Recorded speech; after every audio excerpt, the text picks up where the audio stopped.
Hello friends, I'm Jesse and welcome back to the MountainPrevail knife shop. Tonight's video is going to be just a little bit different. We're just going to kind of update you on a couple different things I've got going on here. It's pertaining to the knife build, but not actually doing no knife work tonight. But hang in there with us and we'll get you filled in.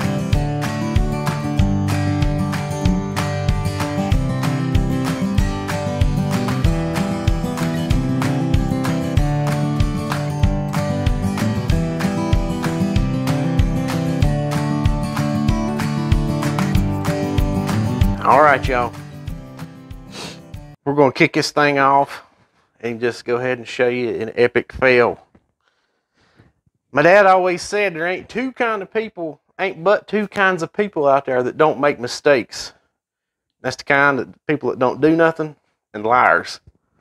And I do a lot of stuff, so I screw up a lot of stuff. You might have noticed we ain't said nothing else about the handle material that what was it, first or second video or something when I was getting all that stuff ready. I believe so. Yeah, I believe it was. Anyways, so just to get right to it, here's a little update on the handle material.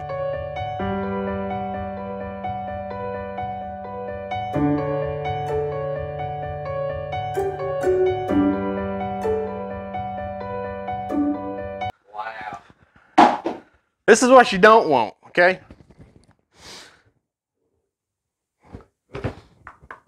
She's solid as a rock. All right, so let me tell you a little bit about what happened. This is the replacement tube I've got. Nothing happened to my lid. This is the replacement tube I got. So anyway. If it wasn't bad enough that the epoxy set up in a tube, there just so happens to be two Hudson Bay pattern axe heads. That's two very sought after, like one's a Collins and one is a Norland, laying on top of that.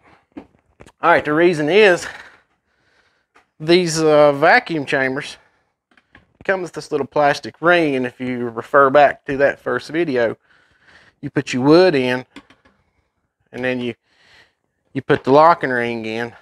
But see that, how that slides up and down?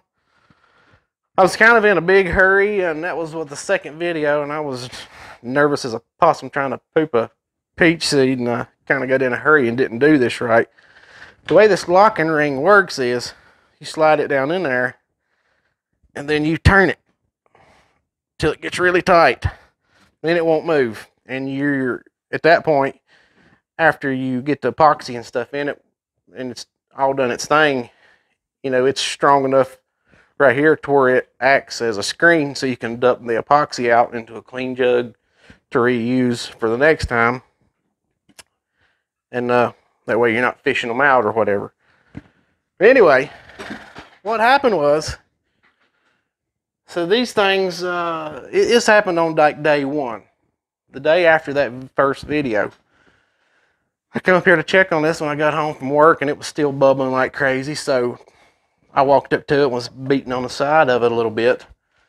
Well, as soon as I did that, where I didn't have this locking ring tight, it floated right up to the top of the epoxy, and the wood blocks poked up out of it too, which is not what you want, because when you release the vacuum, air is able to go back in because the blocks are not completely submerged. So when that happened, the first thing I thought was I need to lay a weight on it, and the only thing I have, or that I had up here, was them good axe heads. And I've got in my basement of the house probably 60 or 75 rusty axe heads, but in my shop here I got like my 4 or 5 best ones, because they're over in the desk, and it was what was here, and you know, I didn't expect them to set up in the epoxy.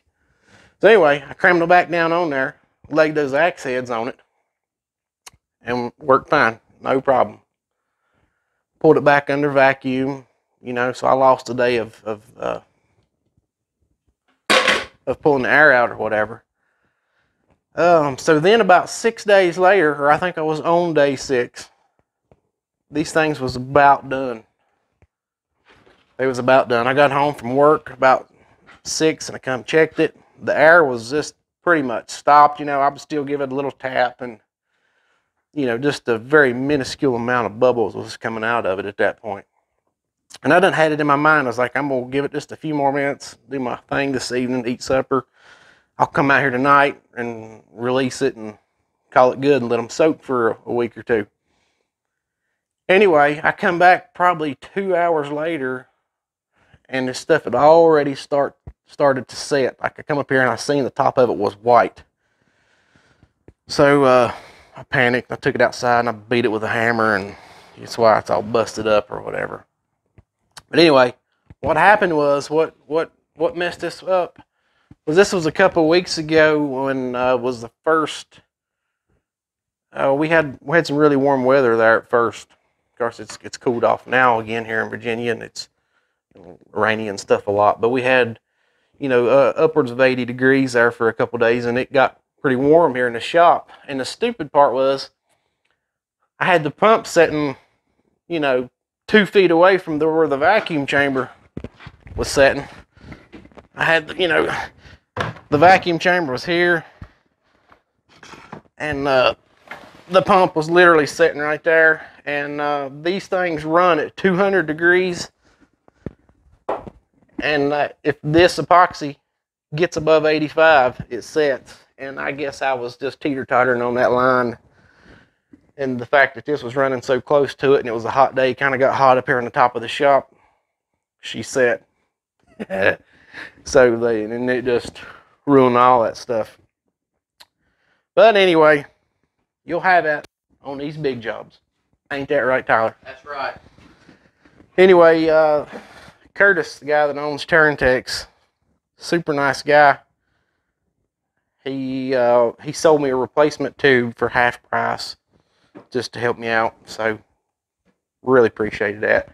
And so I went ahead and got that, another gallon of cactus juice. So I'm going to be trying this again, but I'm probably not going to fool with it until after I get this knife build done.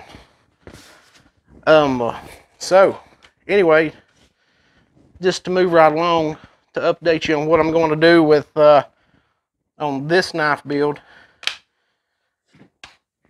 Obviously, I don't got, you know, 2 or 3 weeks to stabilize my own material for this batch. So I bought a pretty good handful of stuff here. Of course, this is way too many, but I got a pretty good deal on some of this. The hardwoods here, not this set, but these 8 sets of scales came from Wildwood Design, and on Instagram it is Rob's Wildwood. Great guy, and this is some primo stuff. And if Tyler's carry the camera over here, I'll show you what we got. And I might not use, I don't know what I'm going to use on 5 knives, and I've got 8, 9, 10, 11, 12 really nice sets of scales. But the first one here, some nice brown dyed burl. And I think that is just dyed maple burl. The second set here, that's a set of double dyed box elder. Good looking stuff. Like I say, all this stuff has been professionally stabilized. And as you can see, it didn't set up in the vacuum chamber.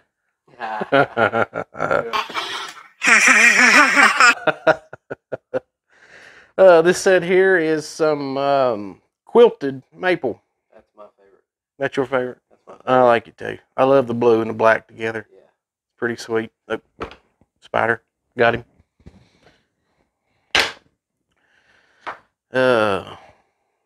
This might be my favorite.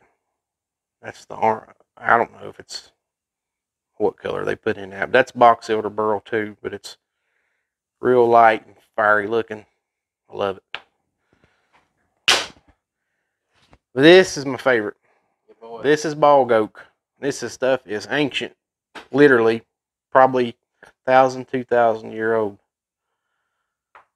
This is going to be a primo set of scales. I'm going to save these babies here for a special one for sure.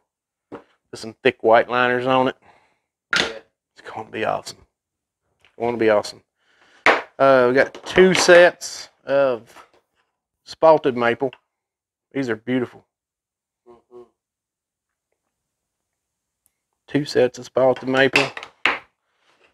And I've got 1 set of it. I thought it was daggone curly maple. It looks just like curly maple. But this is African blackwood.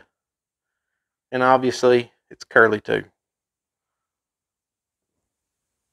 Curly African blackwood. Right here. That's happy blackwood. Happy blackwood. All right, and you know, everybody went crazy over the one of the knives that one of the last ones I made with the pine cone, stabilized pine cone and a resin that I put the moon glow liners under. So went ahead and picked up a few of them. And those are in different colors too. Yep. Yeah, let's see. Them's bluish or purple.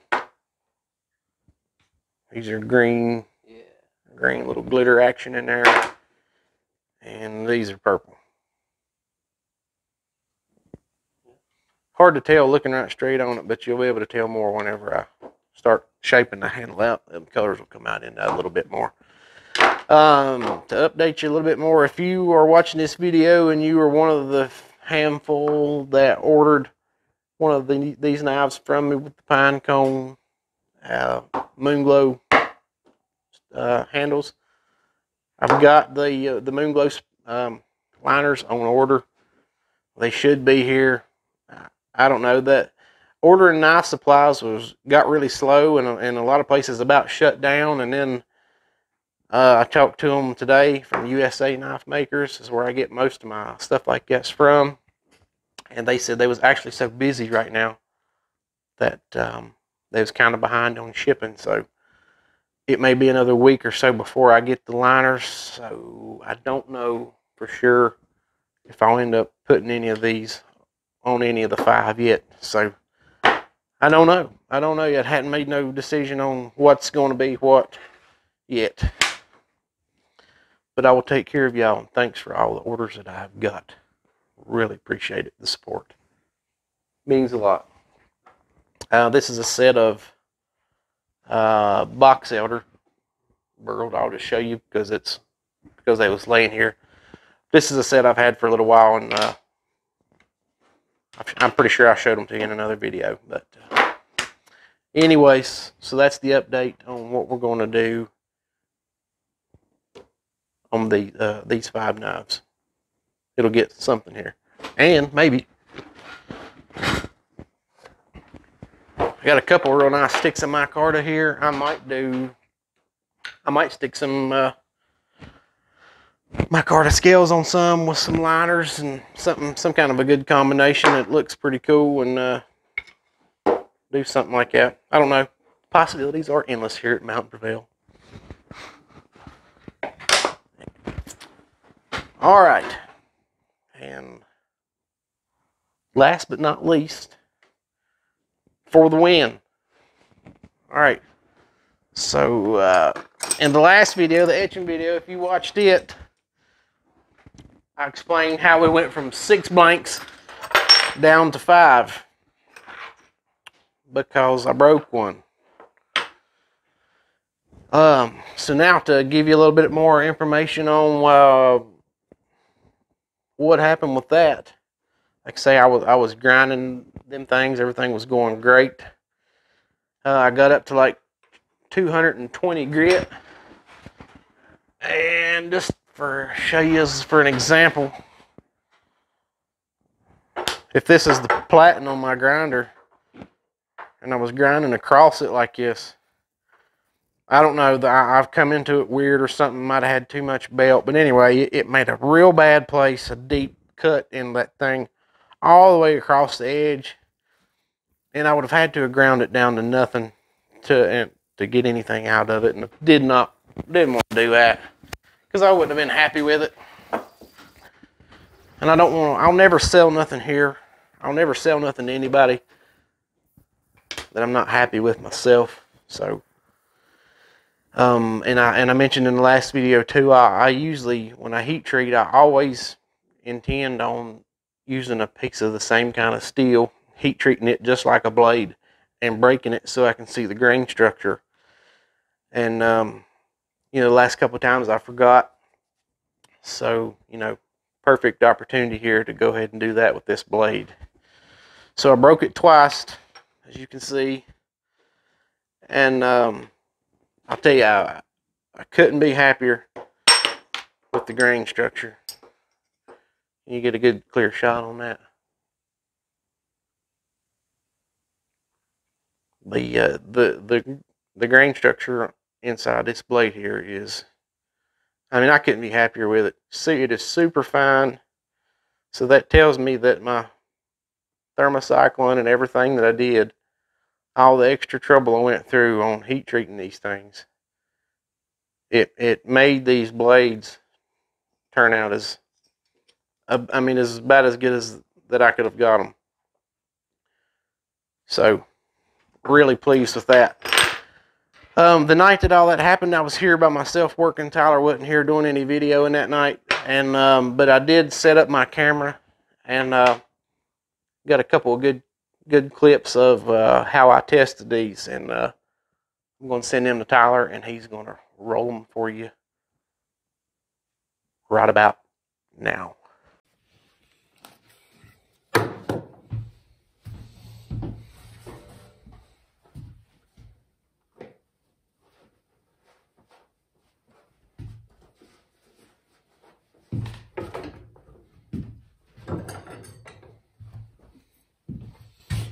Had a little mishap with this blade.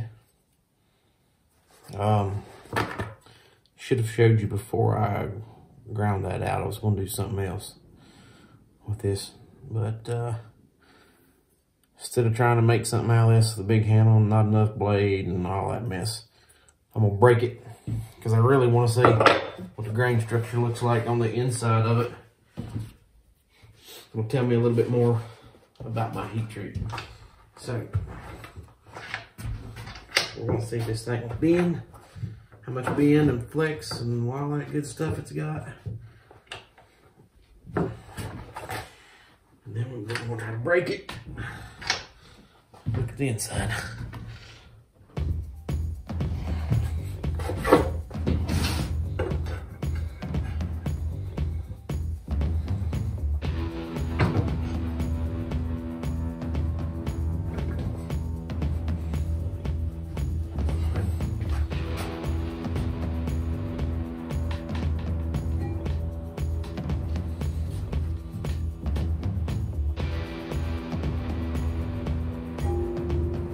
A lot of spring right there. Let's tell you.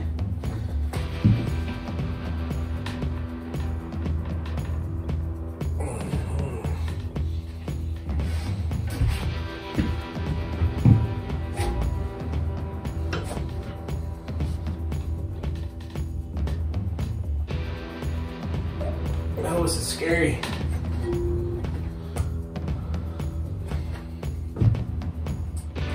Pipe or something put over this.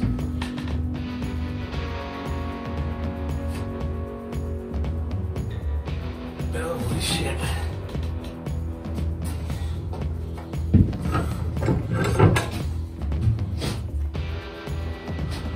Just to check.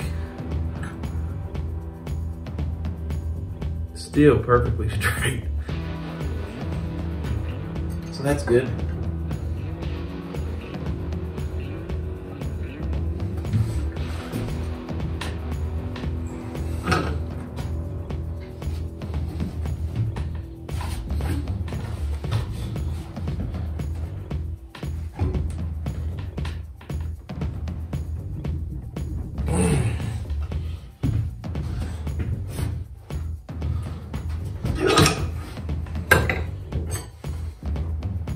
Alright, that put a little bend in it. I was really giving it the mustard there though.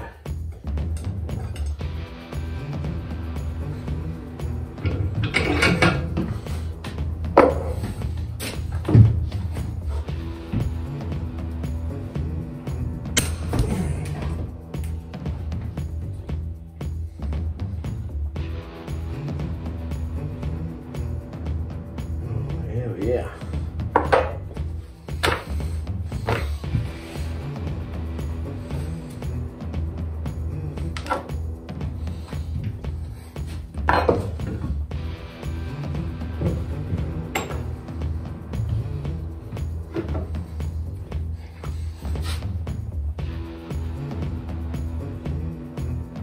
This is awesome. Trying to hold this so you can see.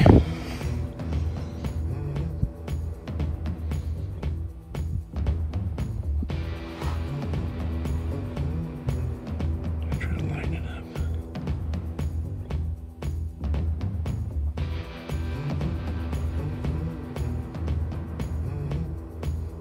Super fine grain structure. That's what you want. There's the other piece.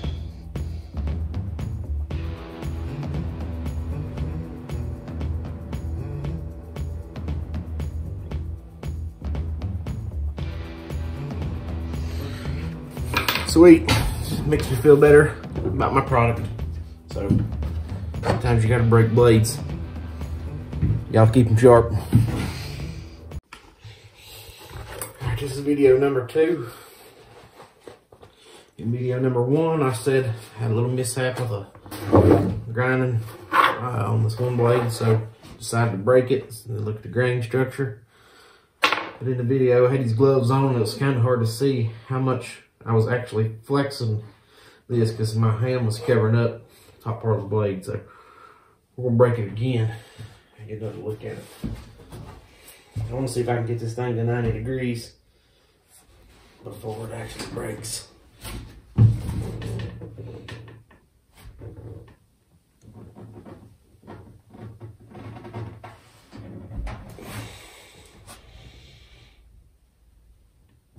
God, it's close hit.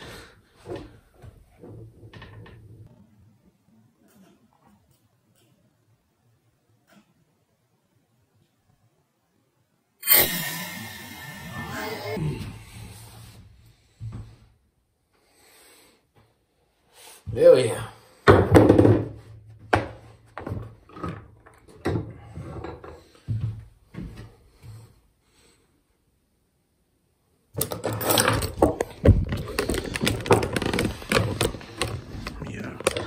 Fix this camera here a little bit.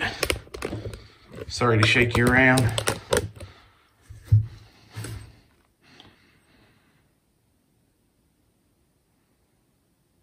Nice. That's a success right there. That's what you're looking for. Super fine grain. Y'all keep them sharp. Alrighty. As you seen in the first clip, that's when I had just the tip of the knife down in the vise. This thing took a solid 45-degree bend and then come back dead straight. And then, you know, as you seen, I ended up finally breaking it. And then the second video where I put the clamp on there just so you could kind of see the end of the handle and you could see how much of a bend that it actually took. And it took a 90-degree bend before it actually broke. And I'm telling you, I'm super happy about that. That is a no BS test, and yeah, it went great. I'm pumped about it. I've said it several times, but I'll say it again. Excuse me, that wasn't it. I'll say it again. This 80 CRV2 is some incredible stuff. Incredible steel. If you get one of my knives, you're not going to break it, and you're not going to break it. You have to do something really stupid. You got to put it in a vise and put a pipe on the end of it if you're gonna break it. Like, yeah, using one of them for their intended purpose. Yeah, man, they're gonna last you a lifetime, and that's my whole goal, is to build the toughest knife that money can buy. I mean, that's what I'm setting out here to do. Is a knife that you can beat on your whole life. Give it to your son, then he can beat on it his whole life. Then pass it on then too if it's taken care of. So, yep, really pumped with how it's going so far. Anyway, that's an update. That's what's going on here. Really excited to use some of these handles, man. Some of them, hell, they're all beautiful. They're going to make some wicked looking handles.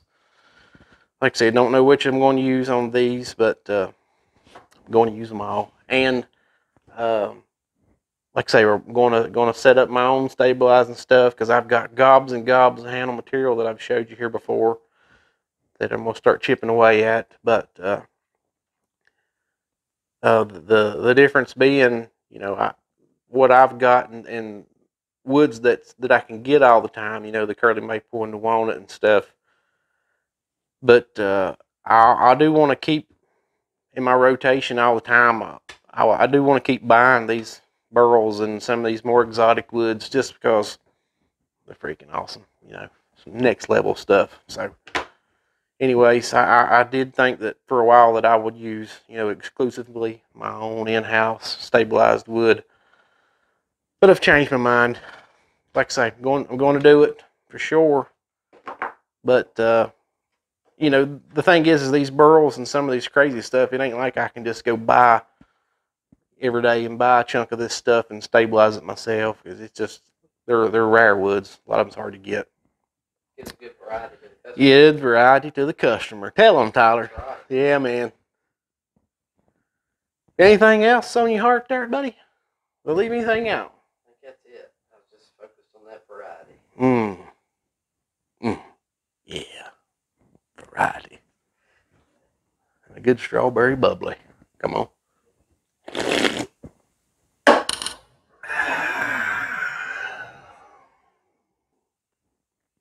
That's for the commercial. Before we end this one, do got a couple other big announcements coming, so I can't tell you about them tonight, but doing some expanding, some branching out maybe, and doing some cool other stuff to go along with this. So just hang on for the ride, buckle up, and keep all your hands and feet in the vehicle at all times, and stick in there with us, and we'll get you all filled in about that as soon as we can. Anyway, guys, thanks for joining us for this video. And the next one, we'll jump into getting some of this material ready and decide what's what. And we'll get back into working on the knives. But till then, y'all keep them sharp.